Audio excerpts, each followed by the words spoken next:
Emily, and I like to do Ask Emily episodes where you ask me questions and I provide answers, and it's been over 3 years since I've done an Ask Emily video. There's a lot to catch up on, I guess. Kyle wants to know, are you okay? How did you spend the pandemic? That's a great question, Kyle. I'm okay. I'm okay now. The pandemic was really long. I think it was long for all of us. It felt especially long because I left my job in the end of 2020 and I didn't have like a going away party. There was no conclusion to me leaving my job. And then once things kind of started opening up and people went back to work, I didn't have work to go back to. And so it really, I think now is the first time that it kind of feels like I'm moving past the pandemic, past the whole quarantine. And so yeah, it's been a long 3 years. Did you pick up any new hobbies? We went a little nuts with the native plants during the pandemic and put in more than 100 different species in our backyard. And then I spent, I don't know how many days of my life wandering around and filming all the little critters that I could find with this macro lens that attaches to my phone. My friend Kyle wants to know, did you travel anywhere cool? I actually did. I was able to go to a few different places. I was able to go to some museums I've never been to that have been on my list. I went over to the Royal Ontario Museum in Toronto and got to visit my friend Dave Evans and Danielle Dufault. And if you watched Prehistoric Road Trip, you might remember that the two of them invited us on a dig in Montana where we found an entire Triceratops skull. This is the nose horn. And we can use the nose horn to tell what species of Triceratops that we have. Oh, really? Now we have a pretty long nose horn. Yeah. So this is characteristic of the species Triceratops process. And you can learn all of that just by this small amount that's exposed here. Yep. Whoa! So, yeah, it's like the fingerprint of this type of dinosaur. It was so cool to go visit them at the museum and see some of that animal that we discovered together and helped excavate on TV. That was super fun. Also, I went on some random mini excursions. Like one time when I went to go visit my parents in South Dakota, I learned about a species of tropical fish. It's a kind of cichlid that typically lives in streams and rivers in Central America and Guatemala and had been documented living in a hot spring in South Dakota. I didn't believe it, so I ended up going to this hot spring and doing a little bit of investigation and ended up finding this species of tropical cichlid. And what is amazing about this is this fish is not supposed to live in South Dakota, especially year-round. Like, it gets cold, it freezes, it snows. So how is this animal able to live this long? And it's not like it has just existed there for a summer. This is a breeding population of tropical fish that spends its entire life cycle in a stretch of river that is fed by a warm hot spring. But it can't go too far in either direction because it gets too cold. Like, this species of cichlid has lived there for years. It is well established.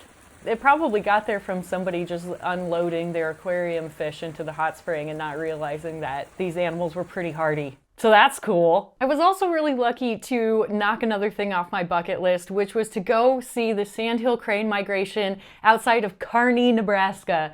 And you probably wouldn't expect that one of the greatest animal migrations to happen on this planet happens in central Nebraska every year. But it's true. It's almost the entire world population of sandhill cranes, more than 500,000 birds, all congregating in these shallow sand bars and sand flats in the Platte River in central Nebraska. These birds have unmistakable calls. I'll be sitting in my house with the window shut and during migration, and I can hear them passing overhead. They're absolutely amazing. They're super tall. They breed for life. They have incredibly ornate mating dances. And just to be able to spend an afternoon with the local Audubon branch and get to learn more about these amazing birds and learn about all the passionate volunteers and people who come there every year to help spread the joy and wonder of sandhill cranes, I definitely am going to put that on my bucket list to do again. It was so cool. It was one of the most beautiful, incredible spectacles that I've ever seen in my life. It was stunning. It was amazing.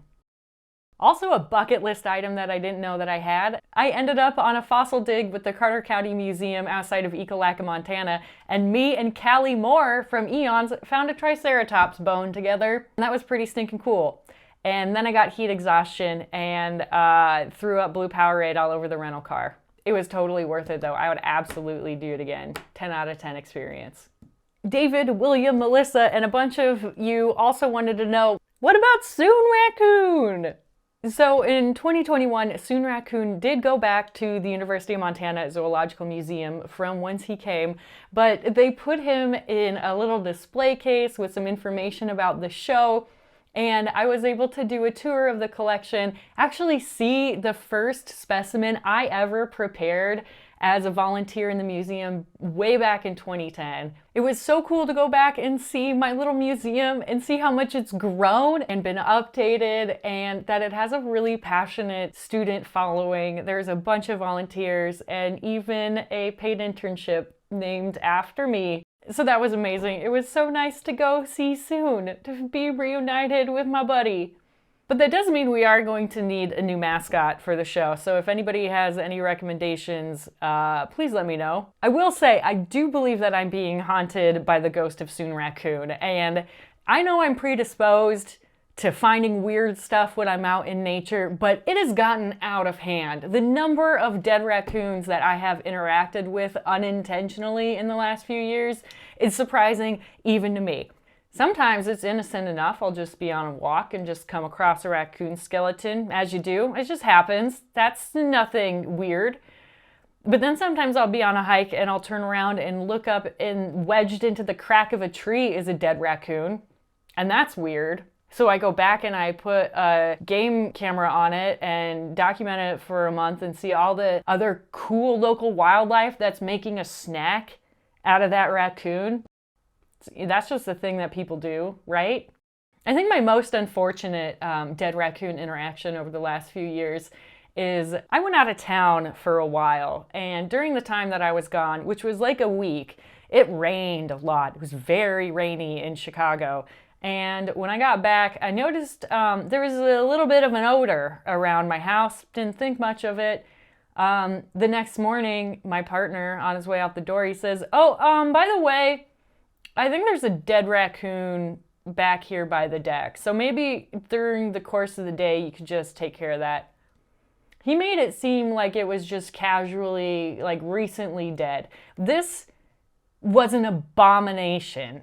This poor raccoon died halfway out from my deck. So it was like half of its body was still under the deck and the other half was just a bloated carcass that I could see right next to the back door.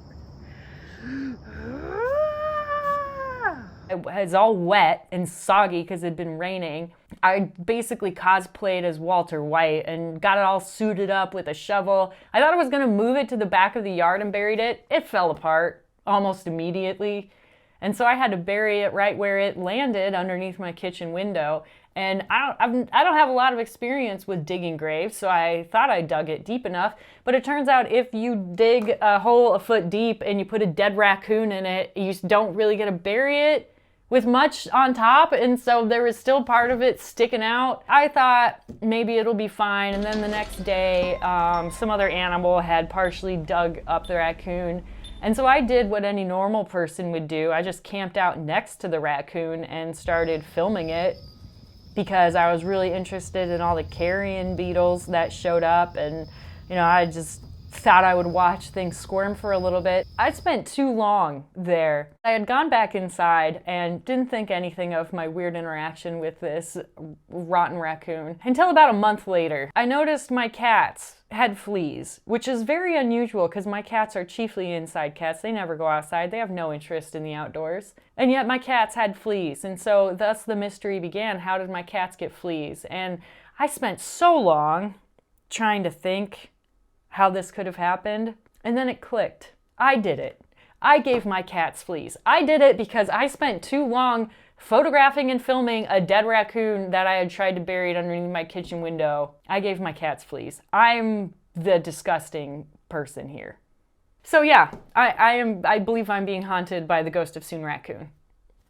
Jason H. wants to know, what are you excited to geek out about? Also, are you going to have a Discord? I am so excited about geeking out about all the things. All the standard fare. A lot of people have asked if Brain Scoops is going to be more or less the same kind of content. And the good thing about making content inspired by natural history and biodiversity and human interests and archives and library stuff is that it's evergreen. There's always going to be something cool to geek out about. I was recently gifted a 3D printer by Bamboo Printing, and I never in my life thought that I would actually have a cool 3D printer like this. And I'm super excited because there are so many possibilities for using 3D printing for accessibility. I'm super excited to start using it as soon as I am not intimidated by setting it up. If you have any fun ideas for using 3D printers, either stuff that I can print off or ways that I can use it, let me know because I am so excited. I'm so excited to print things 3-dimensionally. I've only ever printed things in 2 dimensions. Now I get 3 dimensions. It's amazing. Alyssa wants to know, will you be traveling to any other natural history museums? Absolutely I will, and I will never say that again. I am really excited to travel to any place that will have me. I already mentioned that I filmed a little bit at the Museum of Natural History in Vienna, Austria. I've already been having a lot of exciting conversations with museums, science centers, education facilities, etc. around the Chicago area. But if you know of any place that I should visit, please let me know. I have a huge spreadsheet that I am making and going through and trying to contact everybody and saying, please, can I come visit, please? My friend Kyle wants to know, are there any dream locations you want to get to? I think there are only 2 places that I'm not super excited about going, but I would go if the opportunity presented itself to me. One is outer space. I don't know. I mean, I even think about that and I'm like, kind of like it here on the planet Earth. Not that I have anything against space exploration or anything. I don't think I could do it. Same thing with the deep ocean. I don't know if that's for me. Tiny, like a little cramped space, big squid. I don't like the odds of that. I don't like those odds at all. But places I would be excited to go, basically anywhere else that's not outer space or the bottom of the ocean. Also on my bucket list for more than 10 years is the Gothenburg Museum in Sweden, because they have the Malm whale. They have a taxidermied whale on display. You can go inside of it on special occasions. The mouth has a hinge that opens like a door. I have wanted to go to this place ever since I blogged about it on my Tumblr back in 2012, and some of you probably weren't even alive then. If I go to the Gothenburg Museum and see the Malm whale, I think I could die happy. Hopefully not for a long time afterwards, but I could probably die a little happier. A little bit. Allison wants to know, are there any areas you're looking to cover that you couldn't do when you were at the Field Museum? So the museum is a huge organization with tens of millions of objects and specimens and dozens of scientists, but even they don't have everything to cover everything.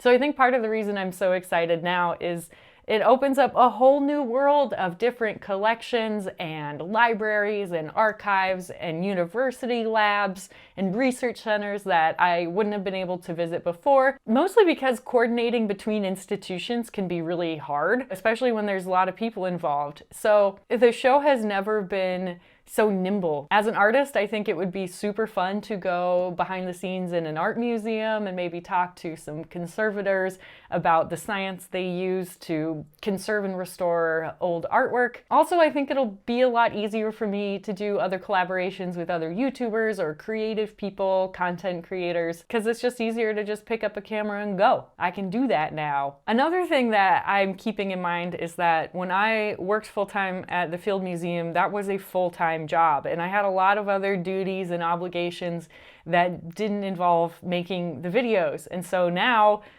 this is my full-time job, is working on the creative aspect of the show, which is the thing that I've always been passionate about. And so I think that it's just got me so giddy that I can do this and I don't have to go to a committee meeting afterwards. I'm looking forward to fewer meetings. Charlie says, I miss all the squishy dead things. Me too, Charlie. I also miss all the squishy dead things. And a lot of you do too. Not all of you. Some of you are vegan, and I respect that. I feel really passionately about the value of hands-on learning, and that teaching and learning anatomy and physiology can often be the best when you do it yourself. So I know it wasn't for everybody, but I definitely was into it. So yeah, I promise we'll try to do some brain scooping with the legal permits required and obtained. I'm really glad I'm editing this. John and Amy said something about bivalves. I don't know if it was a question or a statement because I didn't write it down. I just wrote John and Amy bivalves. So yeah, John and Amy, there will be bivalves involved. That I can guarantee. My friend Kyle wants to know, how can we, parentheses, the audience, help you make videos going forward? The real boring answer to that is funding. I'm always going to need funding for the videos. Doing on-location shoots costs thousands of dollars between equipment rental, personnel, per diem, location fees, permits, all those sorts of things. So I love doing on-location filming in museums and collections, but I'll need money to do that, and luckily there are lots of different ways. You can join my Patreon for as little as $3 a month, or you can buy an art print. They start at $18 and ship worldwide. Or you can send me an email if you are interested in supporting an episode or inviting us to your collection. Let me know. The non-money answer to that question is genuinely just thank you for being here. Thank you for commenting on videos and sharing them, feeding the YouTube algorithm, telling your friends that I'm back. For better or worse, I read just about every comment that comes in. So I see how you've taken what you've learned from our show and how it's helped you in your own educational journeys or sparked curiosity in yourself. And hearing that the show has had an impact on you is the best motivation for me to keep making it, whether I'm making videos in my house or we get to travel the world. I'm just so happy to have you along with me. So thank you for being here. So stay tuned for new videos starting in the new year. In the meantime, I'm going to keep reposting some of the Art Lab videos that I made. Also, a book recommendation video coming up, recommended reading. Stay tuned for that. It still has brains on it. Boop, boop, boop, boop, boop, boop. Sign off.